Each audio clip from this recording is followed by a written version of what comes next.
Latest fact کے معزز ناظرین السلام علیکم۔ ناظرین، آج کی ویڈیو میں ہم بات کریں گے ہیکل سلیمانی اور تابوت سکینہ کے بارے میں، اور یہ کہ یہودیوں کے نزدیک ان کی کیا اہمیت ہے۔ ناظرین، ہیکل سلیمانی ایک ایسی مسجد یا ایسی عبادت گاہ ہے جو حضرت سلیمان علیہ السلام نے اللہ کے حکم سے جنات سے تعمیر کروائی تھی تاکہ لوگ اس کے اندر اور اس کی طرف رخ کر کے عبادت کریں۔ ہیکل سلیمانی سے پہلے یہودیوں کے ہاں کسی باقاعدہ ہیکل کا کوئی وجود نہ تھا۔ اس قوم کی زندگی خانہ بدوشوں والی تھی جو صرف ان کے خیموں تک محدود تھے۔ ان کا مرکز ایک خیمہ تھا جس میں تابوت سکینہ رکھا ہوا تھا، جس کی طرف رخ کر کے یہ لوگ عبادت کرتے تھے۔ روایات کے مطابق جس لکڑی سے یہ تابوت تیار کیا گیا تھا اسے شمشاد کہتے ہیں۔ اس تابوت کو جنت سے حضرت آدم علیہ السلام کے پاس بھیجا گیا تھا۔ یہ نسل در نسل انبیاء اکرام سے ہوتا ہوا حضرت موسیٰ علیہ السلام تک پہنچا۔ اس مقدس صندوق میں حضرت موسیٰ علیہ السلام کا عصا، من و سلویٰ اور دیگر انبیاء اکرام علیہ السلام کی یادگاریں تھیں۔ یہودی اپنی تمام مصیبتوں اور پریشانیوں کا حل اس تابوت سے لیا کرتے تھے۔ مختلف جنگوں میں اس تابوت کو اپنے لشکر کے سامنے رکھتے اور اس کی برکت سے دشمن پر فتح پا لیتے۔ جب حضرت داؤد علیہ السلام کو بادشاہت عطا ہوئی تو آپ نے اپنے لیے ایک محل تعمیر کروایا۔ ایک دن ان کو خیال آیا کہ میں تو محل میں رہتا ہوں جبکہ میری قوم کا مرکز ایک خیمہ ہی ہے۔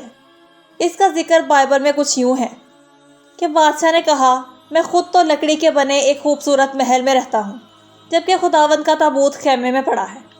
ناظرین، آپ نے ہیکل کی تعمیر کا ارادہ کیا اور اس کے لیے ایک جگہ منتخب کی۔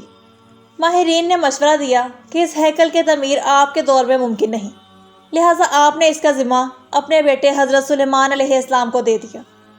لہٰذا حضرت سلیمان علیہ السلام نے سن 974 قبل از مسیح میں اپنے دور حکومت کے چوتھے سال اس ہیکل کی تعمیر کا باقاعدہ آغاز کیا۔ آج اس کی بناوٹ سے اس بات کا اندازہ کیا جا سکتا ہے کہ یہ انسانوں کی تعمیر نہیں ہے۔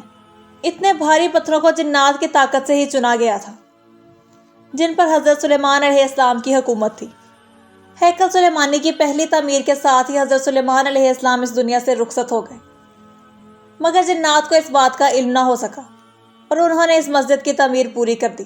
ناظرین، حضرت سلیمان علیہ السلام کی روح اللہ نے دوران عبادت قبض کر لی۔ اس کا ذکر کچھ اس طرح سے ہوتا ہے کہ آپ ایک لکڑی پر سر اور کمر رکھ کر بیٹھ گئے اور لکڑی کے سہارے یوں معلوم ہوتا تھا کہ وہ عبادت میں ہی مشغول ہیں جبکہ آپ کا انتقال ہو چکا تھا۔ بہرحال یہ مسجد بہت عالی شان اور وسیع و عریض تعمیر کی گئی۔ حضرت سلیمان کی وفات کے بعد اس مسجد کے 3 حصے کیے گئے۔ بیرونی حصے میں عام لوگ عبادت کرتے تھے۔ اس سے اگلے حصے میں علماء جو انبیاء کی جماعت میں سے تھے وہ خطبہ دیا کرتے تھے، اور اس سے اگلے حصے میں جسے انتہائی مقدس سمجھا جاتا تھا اس میں تابوت سکینہ رکھا گیا تھا، اور اس حصے میں کسی کو بھی جانے کی اجازت نہ تھی سوائے سب سے بڑے عالم کے۔ وقت گزرنے کے ساتھ ساتھ بنی اسرائیل میں پیغمبر مبعوث ہوتے رہے، مگر یہ قوم بد سے بدتر ہوتی گئی۔ یہ لوگ کسی طرح سے بھی گناہوں سے توبہ نہ کرتے تھے۔ یہ ایک طرف عبادت کرتے تو دوسری طرف اللہ کے احکامات سے نافرمانی کرتے۔ ان کی ہدایت و رہنمائی کے لیے بڑی تعداد میں انبیاء اکرام علیہ السلام بھیجے گئے، مگر یہ قوم باز نہ آئی، حتیٰ کہ ان پر کئی طرح کے عذاب نازل ہوئے۔ ان کی شکلیں بندروں میں تبدیل کر دی گئیں۔ جب پھر بھی یہ گناہوں سے باز نہ آئے تو اللہ نے ان پر لعنت بھیج دی۔ 586 قبل مسیح میں بخت نصر نے ان پر حملہ کیا، ان کا ہیکل تباہ و برباد کر دیا۔ ہیکل میں سے تابوت سکینہ نکالا، 6 لاکھ کے قریب یہودی قتل کیے اور 2 لاکھ کے قریب یہودیوں کو قید کر لیا اور اپنے ساتھ عراق لے گیا۔ شہر سے باہر ان یہودی غلاموں کی بستی تعمیر کی گئی۔ سالوں تک ہیکل سلیمانی تباہ شدہ رہا۔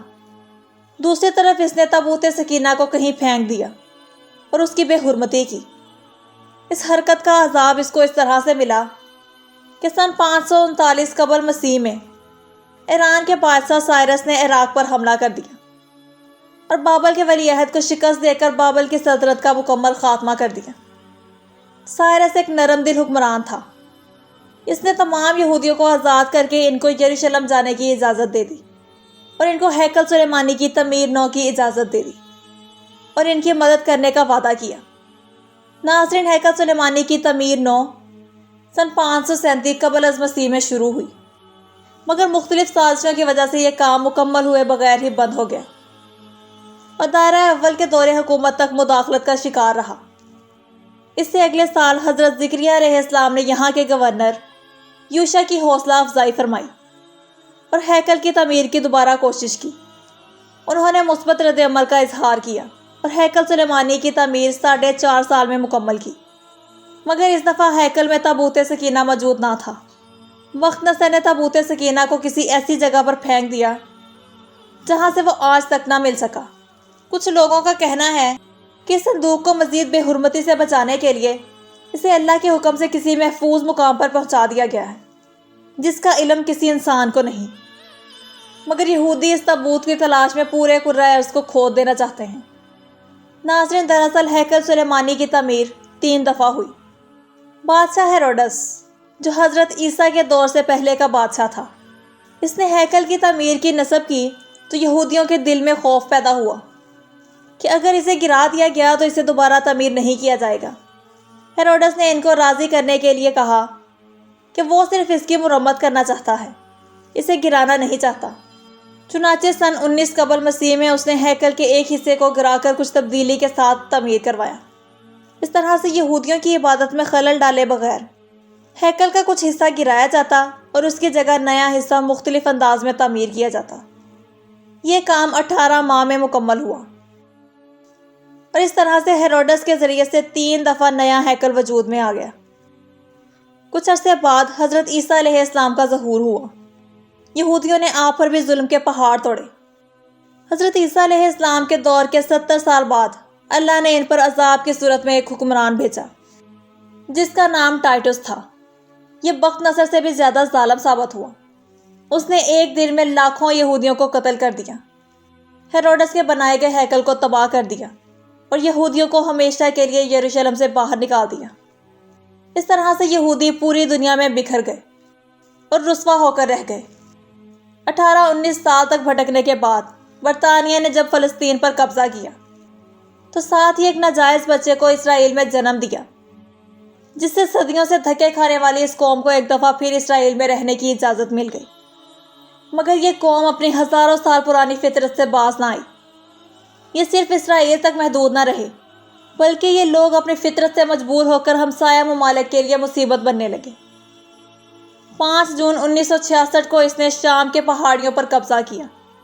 1968 میں اردن کے مغربی کنارے پر قابض ہو گئے اور اسی سال مصر کے علاقے پر بھی کنٹرول کر لیا۔ اس سے ان کے سازشی دماغوں کا اندازہ ہوتا ہے۔ آج سے کئی سال پہلے اللہ رب العزت نے اس قوم پر لعنت بھیجی۔ ناظرین، اب ان کا اگلا مشن اسی ہیکل کی تعمیر ہے اور اس ہیکل میں تخت داؤد اور تابوت سکینہ کو دوبارہ رکھنا ہے تاکہ ایک دفعہ پھر یہ پوری دنیا پر اپنی حکومت قائم کر سکیں۔ اس ہیکل کی تعمیر میں یہ پوری دنیا کو جنگ کی آگ میں لپیٹ لیں گے۔ ناظرین، یہودی اب تک اس ہیکل کو نہیں بھول سکے، جبکہ مسلمان مسجد اقصی کو بھی بھول چکے ہیں، جہاں حضور صلی اللہ علیہ وآلہ وسلم نے معراج کی رات تمام انبیاء کرام علیہ السلام کی امامت کی تھی۔ آخر میں ہماری دعا ہے کہ اللہ تعالیٰ مسلمانوں کے دل ایمان کی روشنی سے منور کرے اور فلسطین کے مسلمانوں کی اسرائیل کے خلاف مدد فرمائے۔ ناظرین، اسی کے ساتھ ہماری آج کی ویڈیو کا اختتام ہوتا ہے۔ امید کرتے ہیں کہ آپ کو ویڈیو پسند آئی ہوگی۔ ایسے ہی اور ویڈیوز دیکھنے کے لیے ہماری ویڈیو کو لائک اور چینل کو سبسکرائب کر دیں اور ساتھ لگے بیل آئیکن کو کلک کر دیں تاکہ ہر نئی آنے والی ویڈیو کا نوٹیفیکیشن آپ کو مل سکے۔